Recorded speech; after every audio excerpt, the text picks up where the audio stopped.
Assalamu alaikum students. My name is Saqib Naveed and I am serving in Divisional Public School as a subject specialist in English.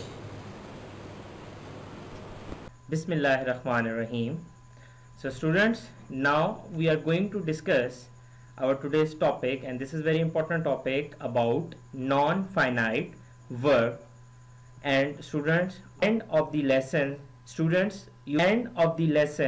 you will be able to define non-finite verbs, differentiate between finite verbs and non-finite verb, and explain the types of the non-finite verb. So these students are the three main objectives which we are going to study today.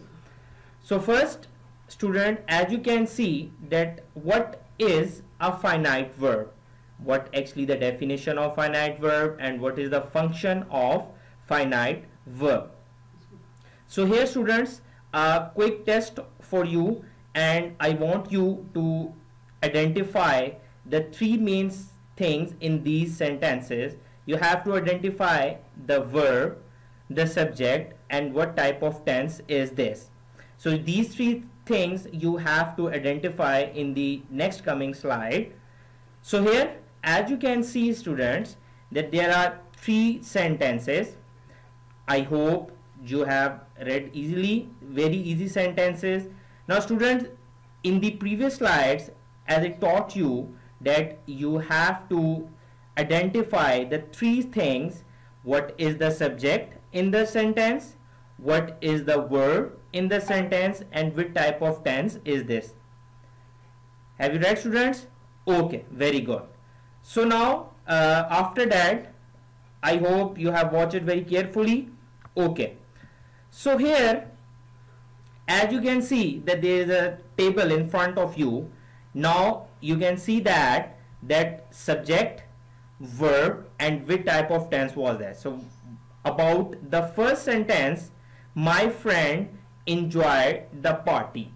So here, as you can see that, and I hope that you easily understand that the subject was my friends and the verb was enjoyed, and this tense was a simple past tense, or you can say that the past indefinite tense. After that, the second sentence, he teaches English.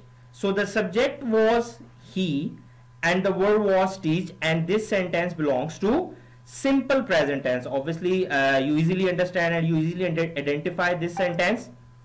And after that, the last sentence was my sister will help me. This was the sentence, and as you can see that the subject was my sister and the verb was will help.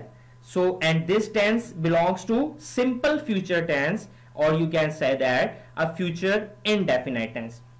The major objective, major thing for which these three sentences, as you can see that I hope that you have noticed that subject, as you can see the relationship between the subject and the verb, and I hope that you are also understanding that the subject about the verb, that verb is changed according to the subject.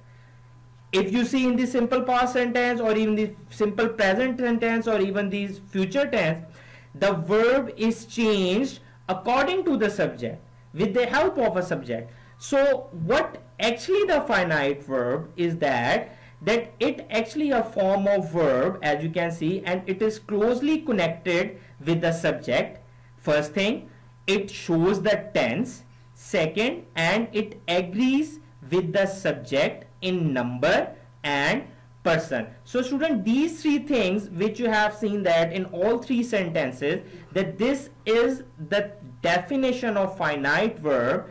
That finite verb, in simple words students, you can say that a finite verb is a verb which is closely connected with the subject and which shows the tense, and it always agrees with the subject in number and person. So these three things, and you already seen in the previous slides that in all three sentences the verb is closely related and connected with the subject, and as the subject is changing, the verb is also changing. So this is the major and main definition of the finite verb. I hope that you are now easily understand and you have easily confirm about the definition of the finite verb. So students, here now we will jump to our next slide. As you can see that what actually the non-finite verb, or what is a non-finite verb. Now we are going to study about this, that what is the function of non-finite verb, how it works, and how it is difference between the finite and the non-finite verb. So here again a quick test for you, and student, for each underlined part of the sentence you have to see the what is its subject in a sentence and what is the tense in a sentence. So here, as you can see that there are three sentences in front of you. They like to play football. Burning of leaves should be banned. I saw a man riding a horse. So the thing is, first I want you students to please check the highlighted words. In the first sentence, to play, in the second sentence, burning, and in the last sentence, riding. The first you have to check the highlighted words. After that, now students, as you can see that in all three sentences, as you can easily see that the verb. So students, as you can see that in the first sentence the verb to play is remain the same. In the second sentence, these sentences. So students, as you can see that in this sentence, to play does not tell about the subject or a number. After that, in a sentence, in sentence number 2, burning does the function of a noun. So now the thing is that as you can see that what actually the finite verb, that it is a verb that is not limited by the number, the person, its subject, and the tense. And this is, student, the major difference between the finite verb and the non-finite verb. So students, as you can see that in our previous slides I already told you that what is a finite, that finite verb, those words which are related, which are connected with the subject. However, now the finite verbs are those verbs that is not limited by the number, the person, its subject, and the tense. So this is, student, the major difference between the finite verb and the non-finite verb. I hope you easily understand now what is the difference between the finite and the non-finite verb.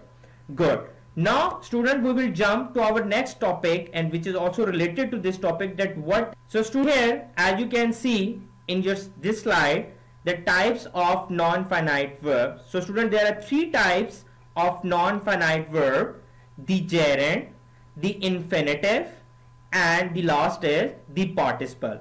So now we are going to study one by one about these three types of non-finite verb. So the first is about gerund, that what actually the gerund is. So before we go to the definition of gerund, here as you can see the examples in front of your slides, the boys are tired of running. We enjoy eating ice cream. So students, you can see that, as you can see that in the first sentence the word running, and in the second sentence the word eating works like a noun. And this is what the function of the gerund, that it is a non-finite verb and it ends in ing and it works like a noun. So this is the simple definition of gerund. And now I hope that you can easily understand with these two examples about the definition of gerund, that it is a non-finite verb and it works like a noun and it always ends in ing. I hope that now you have easily understand about the function of the gerund. So now here we are going to discuss about second form of non-finite verb, which is infinitive. That what is infinitive? So students, infinitive in simple words, you can say that it is a non-finite verb and it is formed by adding the preposition to the base form of verb. Got my point? I again repeat that this infinitive, it always formed by adding the preposition to the base form of verb. Here you have also seen your slide.